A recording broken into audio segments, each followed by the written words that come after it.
Mm. Hey guys, what's up? It's Biscuit Horror Reviews. I've got a collection update. I got 3 Blu-rays I've recently acquired, as well as a couple of posters that I need to get frames for on top of the fucking shit ton of other posters I have and prints from artists that I need to get posters for. I'm a fucking mess. I mean, not posters, but frames for. Jesus fucking Christ. This just started and it's a mess. So, I got 3 Blu-rays, 2 posters. I guess I'll start with the posters. Those are just like the easiest to kind of roll out.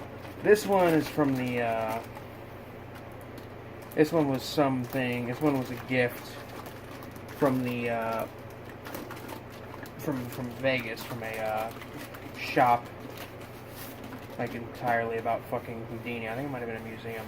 But I thought it was pretty cool, and I really like old kind of carny posters and stuff. Not that Harry Houdini was a carny or was a freak or a sideshow attraction.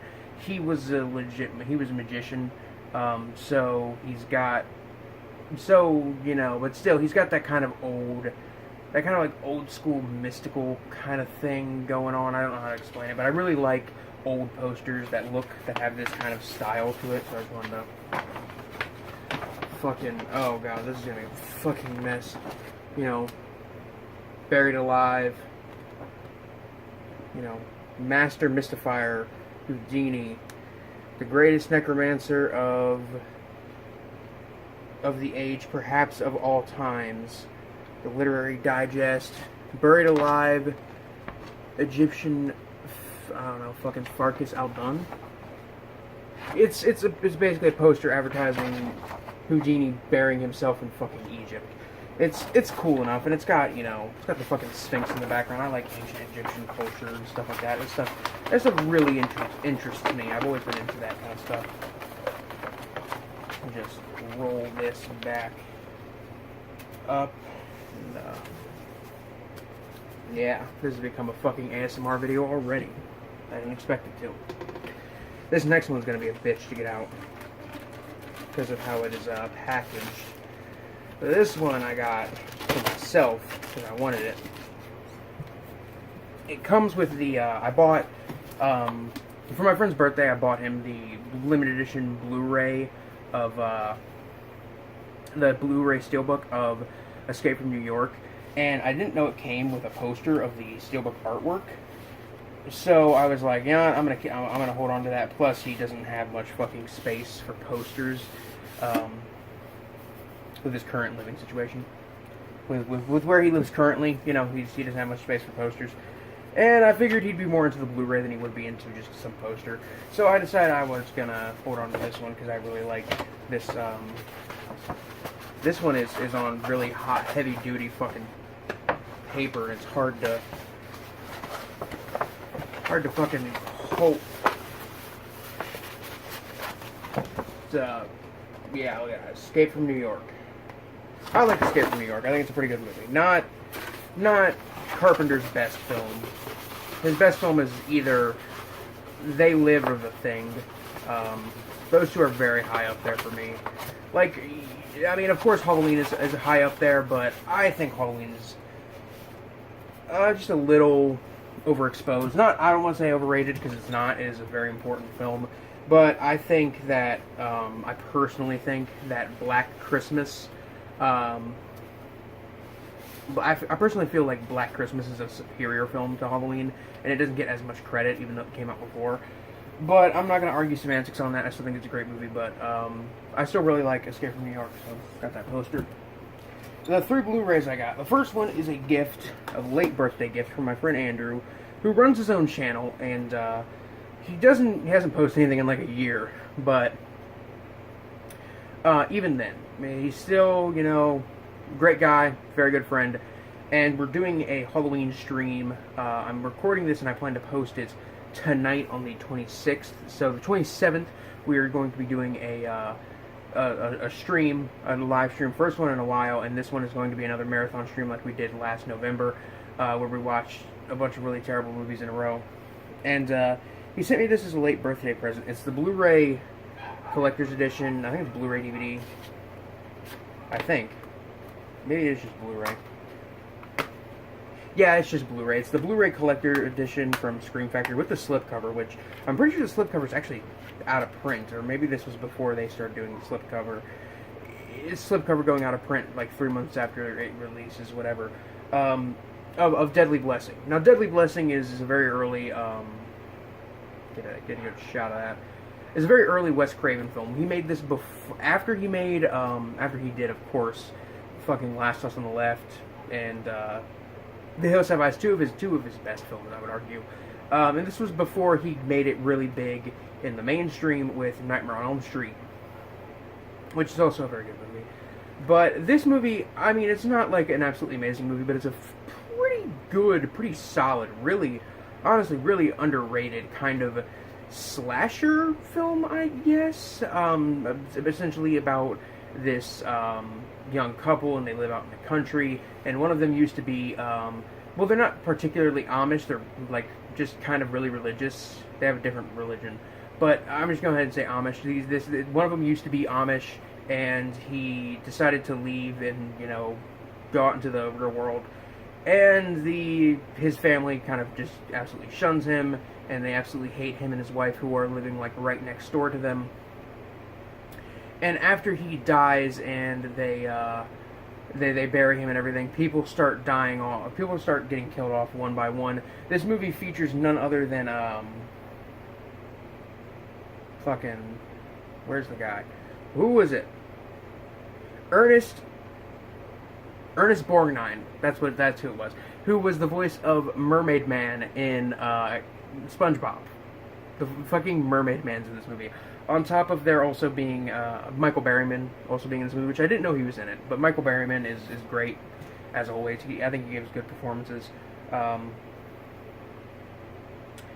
the reason this is like a very important thing is because Andrew, his screenwriting professor in college, in fact is none other than Matthew Barr, who wrote I think he wrote the screenplay. Yeah, he wrote the screenplay, and I think he did actually was just like a straight up writer on the film. Either way, he helped write this film with Wes Craven, and he always told me he would get his screenwriting professor to sign a copy, and he would send it to me, and I didn't actually expect him to do it, but apparently his screenwriting professor was very happy that people were still interested in the film, and he was very happy to sign it. It was signed with a black Sharpie, and it's kind of hard to see, but like you can kind of make it out right there.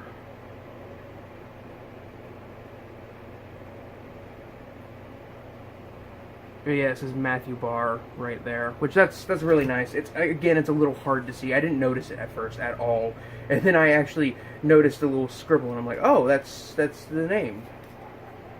But, you know, I think it's really cool that he actually got this for me and got it signed, because I was planning on getting Deadly Blessing anyway after I watched it, and a couple months back I really liked it. I got another Scream Factory release. This one I bought mainly because it was on sale for like $11, and I couldn't turn down an $11 Blu-ray from Scream Factory, even if it is a fairly older release, and even if it is a movie that I wasn't really interested in.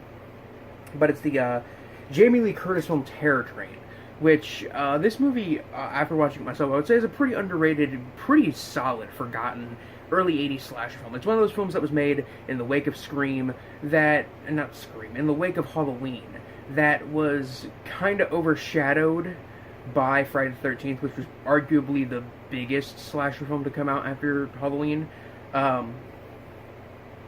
So this film really got like overshadowed by Friday the 13th, which this came out the same year as Friday the 13th, so obviously it got overshadowed big time.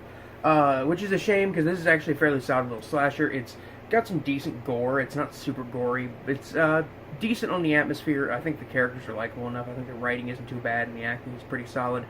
It's an enjoyable little slasher film. Pretty underrated, I would say, and pretty underseen and underappreciated. I actually think this one's actually really good. And I think it's terrible that this movie was swept under the rug because it's so good, and because it features Jamie Lee Curtis. I get the feeling that and it's not like she had a small part in the film either. She starred in the film. But I feel like the big reason she was in the film was because they were like, okay, we got the girl from Scream. Fucking, why do I keep saying Scream? We got the girl from Halloween. I guess it's because I was talking about a Wes Craven movie just now. We got the girl from Halloween. Let's make a slasher film and have her be in it, because she's on board to star in another slasher film. And yeah, I don't know what else to say. Finally, we got the most important. Honestly, not most important to not. I mean, if I really had to choose something that I really cherish out of all these, probably the Blu-ray Deadly Blessing. But something that I think is important to exploitation film fans. It's the Blu-ray of The Corpse Grinders. The Corpse Grinders finally restored in HD on Blu-ray. I own the first two Corpse Grinders movies, and I own this really old DVD of The Corpse Grinders. That the picture quality isn't absolutely unwatchable, but it's still pretty bad. This is the first time it's been released in HD ever. It was restored from a 16mm print that was used as the source print for essentially every version of it ever released. And it was restored to its best abilities, and I think it looks actually really good. I rewatched it, and it isn't as fun or as entertaining as I remember it being, but I still enjoy it. What the fuck can I say about The Corpse Grinders? It's a movie about a cat food company that wants to cut costs, so they're like, hey, let's grind up corpses and sell it as cat food.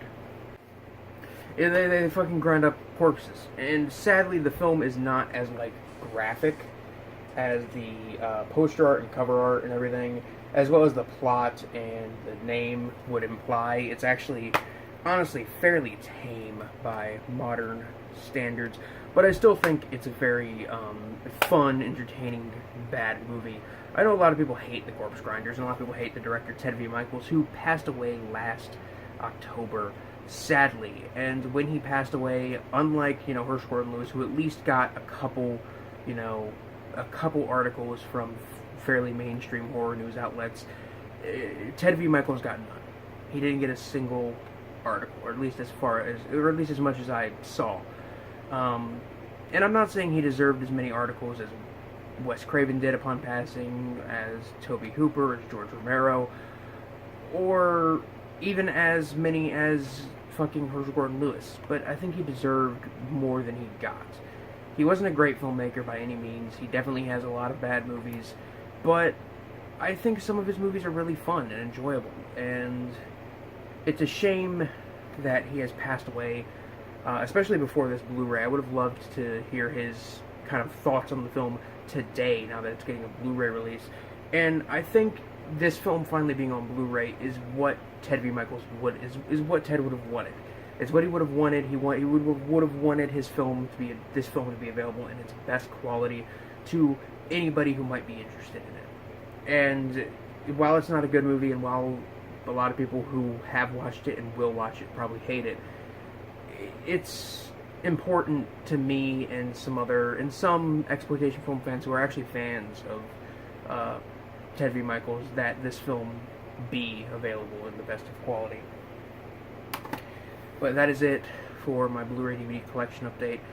This is Biscuit Boo Horror Reviews, signing off. Peace.